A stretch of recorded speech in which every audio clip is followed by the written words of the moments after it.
జగన్ ఉన్నప్పుడు ఏం చేయలే అంతా నాశనం చేశారని ఇప్పుడున్న అధికారంలో ఉన్న వాళ్ళు చెప్తా ఉన్నారు. నిజమేంటి? నిజంగానే నాశనం చేశాడా, మంచి చేశాడు జగన్? జగన్ మంచిగా చేశాడు.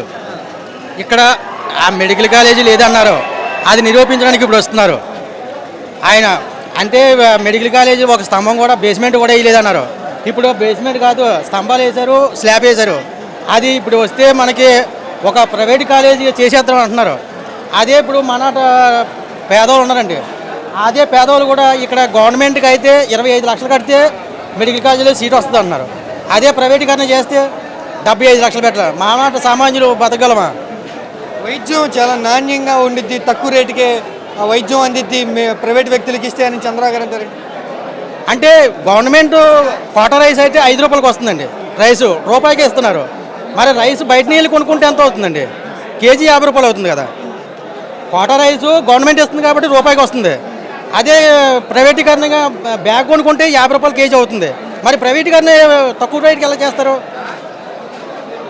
చంద్రబాబు గారు ఇలా ప్రైవేటీకరణ చేస్తాను అంటే, పీపీపీకి ఇస్తాను అంటే జనాలు ఏమనుకుంటున్నారు? జగన్ చేసిన నిర్ణయం తీసుకున్నా మంచిదా, లేదా చంద్రబాబు గారి నిర్ణయం మంచిది అంటున్నారు? జగన్ అన్న నిర్ణయం మంచిది.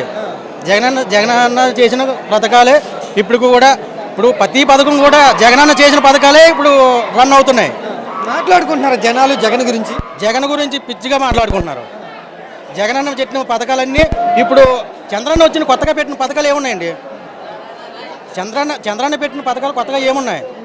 అదే జగనన్న అమ్మఒడి పెట్టాడు, తల్లికి వందనం, మళ్ళీ ప్రతి నెల ఆడతల్లికి అకౌంట్లోని 1500 వేస్తారన్నారు. వేసారా? లేదు. అర్థం చేసుకోండి, జనాలు డబ్బులు లేవంటున్నారుగా. నిరుద్యోగులకి 3000 వేస్తారన్నాడు, నిరుద్యోగులకి వేస్తారన్నారు. డబ్బులు లేవంటే ఇప్పుడు నేను పనిలోకి వచ్చేటప్పుడు మీ దగ్గర డబ్బులు ఉన్నాయో లేదో తెలియదేటండి. మీ దగ్గర డబ్బులు ఉన్నాయని నన్ను పనిలో పిలిచారు, డబ్బులు లేవని పనిలో వెళ్ళలేదు కదా. డబ్బులు పని చేయించుకున్న తర్వాత డబ్బులు ఇవ్వాల్సిందే. సూపర్ 6 కొట్టేసామన్నారండి, ఏమనండి నాకు తెలియదండి. సూపర్ 6 అంటే ఏంటో నాకు తెలియదు. సూపర్ 6లో ఏంటండి? సూపర్ 6 అంటే ఏంటో నాకు తెలియదు. నేను చదువుకోలేదు, సామాన్య నిరోగులు ఒక తాపీ పని చేస్తున్నాను నేను. సూపర్ 6 అంటే మరి ఏంటో మనకు తెలియదండి. పథకాలన్నీ అమలు చేసేసాం, హిట్ అయిపోయామని అంటే పథకాలు అమలు చేశారు ఏమండి? ఏ పథకాలంటే నిరుద్యోగులకి వేసారా? వేయలేదు. తల్లికి నెలకు 1500 అన్నారు, వేసారా? వేయలేదు.